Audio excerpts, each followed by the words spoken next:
بسم اللہ الرحمن الرحیم۔ ایک روز حضرت موسیٰ علیہ السلام چند لوگوں سے باتیں کر رہے تھے۔ ایک شخص نے آپ سے پوچھا کہ وقت کا سب سے بڑا عالم کون ہے؟ حضرت موسیٰ علیہ السلام کے منہ سے بے ساختہ نکل گیا میں، مگر انہیں فوراً ہی کچھ بے چینی سی محسوس ہونے لگی۔ انہیں یوں محسوس ہوا جیسے ان کا جواب صحیح نہ تھا۔ اس پر اللہ تعالیٰ نے انہیں بتایا کہ بہت دور ایک جگہ ہے، دریا آپس میں ملتے ہیں، دریاؤں کے سنگم کے پاس ہی ایک پارسا بزرگ رہتے ہیں۔ کائنات کے اسرار و واقعات کے اسباب کے بارے میں ان کا علم بے حد وسیع ہے، علم و دانش میں کوئی بھی ان کا مقابلہ نہیں کر سکتا۔ حضرت موسیٰ علیہ السلام کو ایسے نیک عالم سے ملنے کا اشتیاق ہوا۔ انہیں اس مرد دانہ سے ملاقات کے لیے اللہ سے دعا کی۔ اللہ تعالیٰ نے انہیں ہدایت کی کہ وہ ایک ٹوکری میں ایک مردہ مچھلی رکھ کر ایک خاص سمت کی جانب روانہ ہو جائیں۔ جس جگہ مردہ مچھلی زندہ ہو کر پانی میں چھلانگ لگا لے، بس وہیں اس عالم بزرگ سے ان کی ملاقات ہو جائے گی۔ حضرت موسیٰ علیہ السلام نے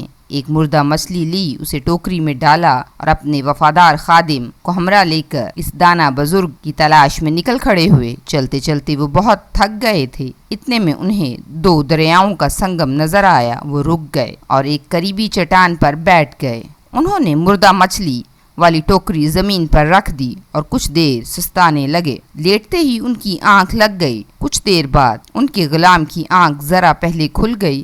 وہ کیا دیکھتے ہیں کہ مردہ مچھلی زندہ ہو گئی ہے اور پھرتی سے چھلانگ لگا کر پانی میں تیرنے لگی ہے، اور پھر آنکھ جھپکتے ہی پانی کی لہروں میں غائب ہو گئی۔ کچھ دیر بعد حضرت موسیٰ علیہ السلام کی آنکھ بھی کھل گئی۔ دونوں آپس میں باتیں کرنے لگے، مگر غلام انہیں مچھلی والا واقعہ سنانا بھول گیا۔ دونوں ساتھی تازہ دم ہو کر پھر اپنے سفر پر روانہ ہو گئے۔ کافی فاصلہ طے کرنے کے بعد وہ تھک گئے اور ہار کر ایک بار پھر آرام کے لیے ایک جگہ بیٹھ گئے۔ ہلکی پھلکی باتیں کرنے لگے۔ باتوں باتوں میں غلام نے حضرت موسیٰ علیہ السلام کو مچھلی والا واقعہ سنایا تو حضرت موسیٰ علیہ السلام نے چونک کر کہا، ارے بھائی، وہی تو وہ جگہ تھی جہاں ہم نے دانا بزرگ سے ملنا تھا۔ دونوں فوراً الٹے پاؤں وہاں روانہ ہوئے اور تیزی سے قدم اٹھاتے ہوئے وہاں دریاؤں کے سنگم والی جگہ پر پہنچ گئے۔ سنگم پر پہنچ کر انہوں نے ادھر ادھر نگاہ دوڑائی تو ایک سفید ریش بزرگ نظر آئے جو یاد الہی میں ہمتن مصروف تھے۔ آپ ہی وہ دانا بزرگ تھے جن کی حضرت موسیٰ علیہ السلام کو تلاش تھی۔ آپ کا نام خضر علیہ السلام تھا۔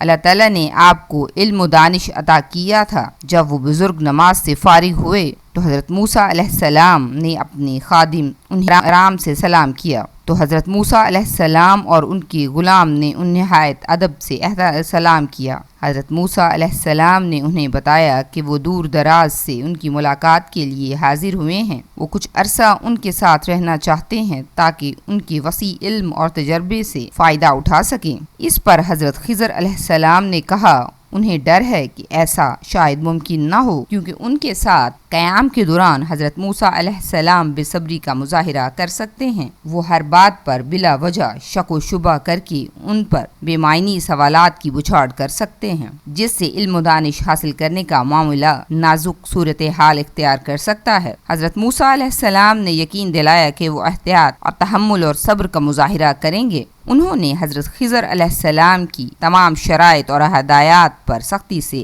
کاربند رہنے کا وعدہ کیا۔ حضرت موسیٰ علیہ السلام کے اصرار پر حضرت خضر علیہ السلام راضی ہو گئے۔ جب یہ بات آپس میں بخوبی طے ہو گئی تو وہ تینوں کائنات کے اسرار و واقعات کے اسباب کی کھوج لگانے کی خاطر اور علم اور آگاہی کی دلچسپ سفر پر روانہ ہو گئے۔ دریا کے کنارے چلتے چلتے وہ ایک ایسے مقام پر پہنچے جہاں ایک اچھی خاصی مسافر کشتی کھڑی تھی۔ حضرت خضر علیہ السلام نے کشتی کا کرایہ دریافت کیا، مگر ملاحوں نے انہیں پہچان لیا اور ان کے ساتھیوں سے احتراماً کرایہ وصول کرنے سے انکار کر دیا۔ تینوں مسافر کشتی میں سوار ہو کر دوسرے کنارے پر پہنچ گئے۔ حضرت خضر علیہ السلام نے کشتی کے ایک تختے پر کچھ توڑ پھوڑ کر ڈالی، جس سے وہ کافی بد شکل نظر آنے لگی۔ حضرت خضر علیہ السلام کی اس عجیب حرکت پر حضرت موسیٰ علیہ السلام کو بہت حیرت اور افسوس ہوا۔ انہوں نے سخت حیرانی کے عالم میں کہا، ملاحوں نے تو ہمارے ساتھ عمدہ سلوک کیا تھا، مگر آپ نے تو ان بیچاروں کی کشتی کا حلیہ ہی بگاڑ ڈالا۔ حضرت خضر علیہ السلام نے آرام سے کہا،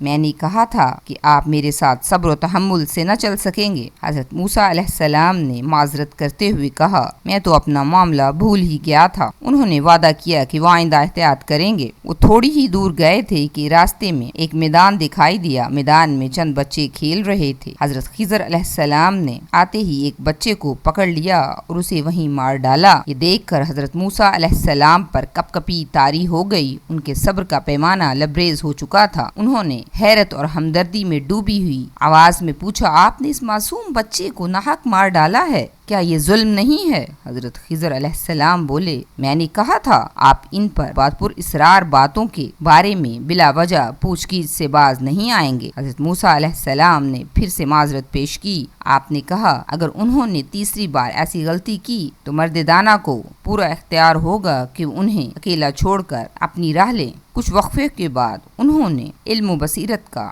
ٹوٹا ہوا سفر دوبارہ شروع کیا۔ سورج غروب ہو رہا تھا۔ ایک چھوٹے سے گاؤں کے قریب سے گزرے۔ دیہاتی کافی کھاتے پیتے دکھائی دیتے تھے، مگر انہوں نے مسافروں کو رات بھر کے لیے خوراک اور رہائش مہیا کرنے سے صاف انکار کر دیا۔ چنانچہ تینوں ساری رات بھوکے پیاسے گاؤں کے باہر پڑے رہے۔ اگلی صبح جب یہ لوگ بیدار ہوئے تو حضرت خضر علیہ السلام کی نگاہ ایک بوسیدہ مکان پر جا پڑی۔ مکان کی ایک دیوار بہت ہی خستہ ہو چکی تھی اور یوں دکھائی پڑتا تھا جیسے وہ کسی وقت بھی دھڑام سے گر پڑے گی۔ حضرت خضر علیہ السلام اٹھے اور بڑے انہماک سے بوسیدہ دیوار کی مرمت کر ڈالی۔ حضرت موسیٰ علیہ السلام کو اس بات پر سخت حیرت ہوئی۔ دیہات کے طوطا چشم لوگوں نے ان سے اس قدر سرد مہری سے پیش آئے، مگر حضرت خضر علیہ السلام نے ان کی بوسیدہ دیوار کو اس قدر پریت سے کیوں مرمت کیا؟ ان سے نہ رہا گیا اور حضرت خضر علیہ السلام سے بے ساختہ پوچھ پڑے، آپ نے اس قدر روکھے پھیکے لوگوں سے کمال ہمدردی اور عنایت کا اظہار کیوں کیا؟ آپ ان سے کم از کم مرمت کے پیسے ہی مانگ لیں، معاوضے کی رقم سے ہم کھانے پینے کا کچھ سامان خرید لیتے۔ حضرت خضر علیہ السلام مسکرائے اور بڑے اطمینان سے حضرت موسیٰ علیہ السلام کی طرف دیکھتے ہوئے بولے، بس میرا آپ کا معاملہ یہاں اب ختم ہو گیا۔ ان حالات سے ہم اکٹھے ہرگز نہیں رہ سکتے۔ بہرکیف الوداع کہنے سے پہلے میں آپ کو ان تینوں واقعات کی اصلیت اور اسباب کے بارے میں سب کچھ بتا دیتا ہوں۔ حضرت موسیٰ علیہ السلام ہماتن گوش تھے۔ مرد دانا نے تینوں پراسرار واقعات پر روشنی ڈالی۔ کشتی کو بد شکل کرنے والے واقعے کے بارے میں کہا۔ خضر علیہ السلام نے اس کے بارے میں یہ بتایا کہ وہ کشتی چند مفلس ملاحوں کی ملکیت تھی۔ وہ مسافروں کی باربرداری کا کام کر کے اپنی روزی کماتے تھے۔ دریا کے اس پار ایک ظالم اور حریص بادشاہ کی راجدھانی تھی۔ لالچی بادشاہ کو جو کشتی اچھی لگتی اس پر فوراً قبضہ جما لیتا۔ خضر علیہ السلام کو خدشہ تھا کہ کہیں غریبوں کی اس کشتی کا بھی یہی حشر نہ ہو، اس لیے انہوں نے اس کے ایک تختے پر کچھ توڑ پھوڑ کر دی تاکہ کشتی بد شکل نظر آنے لگے اور ظالم بادشاہ کے ارادے سچ ثابت نہ ہوں۔ وہ معصوم لڑکا جسے خضر علیہ السلام نے قتل کیا تھا بہت ہی نیک والدین کا اکلوتا بیٹا تھا، مگر صحبت بد میں بیٹھ کر وہ ایک خطرناک بدماش کی صورت پروان چڑھ رہا تھا، یہاں تک کہ یہ خطرہ پیدا ہو چکا تھا کہ جوان ہو کر وہ اپنے اچھے بھلے پارسا والدین کو بھی رسوا کر ڈالے گا۔ اس لیے خضر علیہ السلام نے اس وقت کو آنے سے پہلے ہی اس کا کام تمام کر ڈالا۔ حضرت خضر علیہ السلام کو بخوبی معلوم تھا کہ اللہ تعالیٰ ان کے والدین کو جلد ہی ایک خوش اخلاق بچے سے نواز دے گا۔ بوسیدہ مکان کی دیوار کو تعمیر کرنے کا واقعہ ہے۔ وہ یتیم بچوں کی ملکیت تھا۔ خستہ دیوار کے نیچے ایک بہت بڑا خزانہ دفن تھا جس کا کسی کو پتہ نہ تھا۔ یہ خزانہ اللہ تعالیٰ کی طرف سے ان یتیم بچوں کے لیے گویا ایک بیش بہا عطیہ تھا۔ اگر وہ سیدھا دیوار گر جائے تو وہ خزانہ ملبے کے ڈھیر تلے دب جاتا اور یتیم بچے اس تک کبھی نہ پہنچ پاتے۔ تینوں پراسرار واقعات سے حیرت اور تعجب کے پردے اٹھ چکے تھے۔ بات ختم ہوئی تو خضر علیہ السلام نے حضرت موسیٰ علیہ السلام سے کہا، اب آپ ہی بتا دیجئے کہ میرا کوئی فعل بے وجہ تھا، بلکہ مجھے تو اللہ تعالیٰ کی طرف سے یہ سب کچھ اسی طرح کرنے کا حکم تھا۔ حضرت موسیٰ علیہ السلام نے مرد دانا کی مختصر سی صحبت سے بہت کچھ سیکھا۔ اب ان کی جدائی کا وقت آ گیا تھا۔ آپ نے ان سے اجازت چاہی اور الوداع کہا۔ حضرت موسیٰ علیہ السلام اپنے خادم کے ہمراہ گھر کی طرف روانہ ہوئے۔ راستہ بھر حضرت موسیٰ علیہ السلام حضرت خضر علیہ السلام کی دانائی اور تجربہ کی بے حد حیرت محسوس کرتے رہے۔ انہیں یہ بات بخوبی سمجھ آ چکی تھی کہ یہ کائنات ایک پراسرار بستی ہے اور علم و دانش اور تجربہ اور مشاہدہ کے بغیر یہاں کامیاب ہونا ناممکن ہے۔